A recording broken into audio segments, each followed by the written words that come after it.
salary to this amount, or they start to lose the toys that they grew up thinking they needed. So as you take on these responsibilities, you've got to realize those implications. Because if you start, you make a little more, so you buy a nicer car, and you make a little more, so you do this, and all of a sudden, your threshold of what you need to make controls not just what you do with your day, but it's the threads that control your mind. And you lose the ability to be open-minded. Most people don't understand that, especially at a time in your life when you watch TV and the threads of culture are saying, well, look at this sexy car. I need that car. I need this mate. I need that kind of house. And before you know it, you're trapped.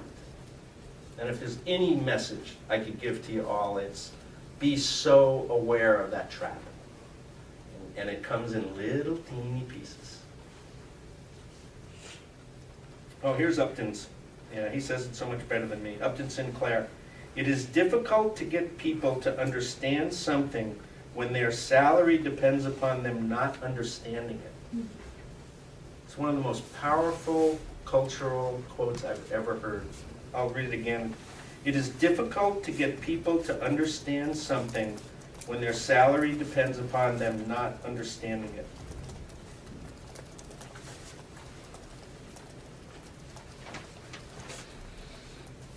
So, how do you be happy? How can I be happy given what I just told you I believe? And I think that, I compare that to my brother. My brother lives in town. He's probably the happiest person I know. I don't know how much you've met my brother, but happy-go-lucky dude with exactly the opposite values. He's the region's biggest Amway distributor. Very Republican, changed religions because of what Amway basically preaches. He's so much happier at a surface level than I am. But there's cognitive dissonance that is so profound. When he moved to Bellingham, he had value systems very much like me. We backpacked every year, and he started taking on these toys, and particularly he married a woman who really wanted toys. He's gone. The threads have infiltrated his brain that there's no recognition of the value system as it once was. He has less cognitive dissonance because he's doing what the culture says you should do. Just make money. Just make money. Get the toys. I believe, going back to my belief in self-actualization, that it is better to be aware, to understand your goals, work that chart that Frank said he does every year. I think it's so critical. Are you going towards your goals? And you should do that every time you're about to do something major, like pick a major or buy a car. How long is that commitment? What is that going to mean to your salary? How much freedom will you then have? So I've chosen to be extremely aware of what's going on in the world, having a great time. Am I depressed about where the world is going? Absolutely. I'm trying to be very aware of resilience. Cindy and I now have and Frank and I over the years have talked about this a lot. What happens if the shit really comes down? What are we going to do? Where are the lifeboats? Yeah. Where are your family? I mean, so at some point you actually think about your family and say, where are the lifeboats? And how can you get to them? And do you have a plan? If you can't communicate with your parents, because something happens with the cell system or the internet, is there a roughed-in plan so that you're going to get to them and they know it? They don't know how you're going to get to them, but you're going to get to them somehow, even if it means freaking walking. How are you going to have a lifeboat with that? And to spend time thinking about how much food. So 3 days, it's now 3 days after something hits the fan. How are you going to feed yourself? Where's the water going to come from? In the transition movement, it's very A big part of it is the heart, is how can you be dealing with questions like that and have a party, have a good time? Very important stuff.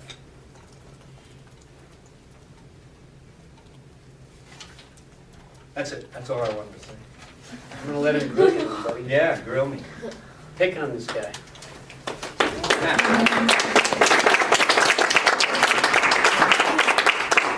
Yeah, I'm really curious, and actually one really quick point, that last point you made, just talking about like what will you do, what are your plans? Something that really scares me is the NDAA, the decision Obama signed, you can designate anyone a terrorist now in the United States. One of the provisions in that is stocking up, I think, over 7 days worth of food, or something like that. Something really ridiculous, where you don't, I mean, that's one of their characteristics of someone who could be a terrorist. So that one just scares the crap out of me, because they can say, you have more than 7 days of food, why? Yeah. And indefinitely hold you.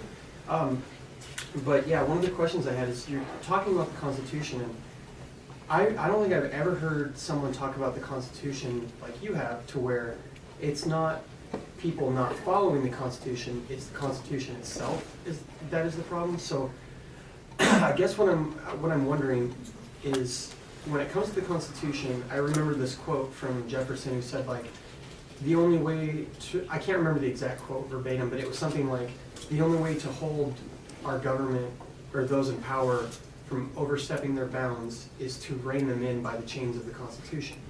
And so to me, a lot of the problems that are happening right now are because the administration is overstepping the Constitution all the time, not following it. So, I mean, marijuana is a really good example. The federal government doesn't have constitutional authority over the states, or it shouldn't, unlike marijuana. But technically they can, even in Washington, arrest people for smoking marijuana, even if it's legal in the state. So that's my basic question. Do you think it's the Constitution itself, or the administration not actually following the Constitution? Yes and yes. I'm not saying I want chaos. There are parts of the Constitution that are brilliant, like balance of power. There are parts of it that are very, very problematic. And then you have the time since the Constitution. So much law is now created by the judiciary, by judges. And if you want to have an eye-opening experience, is to read some of the writings about the makeup of the Supreme Court, who they are, how it got to be this way. It's brilliant, but it's part of the operating system. Again, democracy is not judiciary law.